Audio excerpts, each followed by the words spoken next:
আসসালামু আলাইকুম বন্ধুরা, আজকে আমি রান্না করছি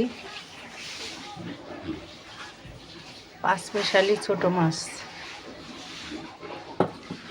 এখানে দেখতেই পাচ্ছেন, এটা হাতে মাখিয়ে রান্না করছি। পেঁয়াজ, মরিচ, রসুন, কাঁচামরিচ সব কিছু দিয়ে সরিষার তেল দিয়ে সুন্দরভাবে যত খুশি তত মাখিয়ে নেবেন। এই ছোট মাছগুলো খেলে চোখের তো খুবই উপকারী হয়। যত এভাবে মাখিয়ে দিয়ে রান্না করবেন ততই উপকার, খেতেও খুব স্বাদ।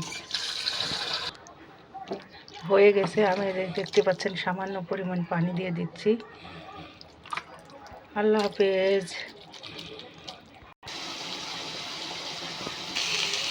রসটা আমার নিচে চলে গেছে, এটাকে একদম এক ফোঁটা রস রাখবো না, একদম খটখটি করে ফেলবো। আল্লাহ হাফেজ।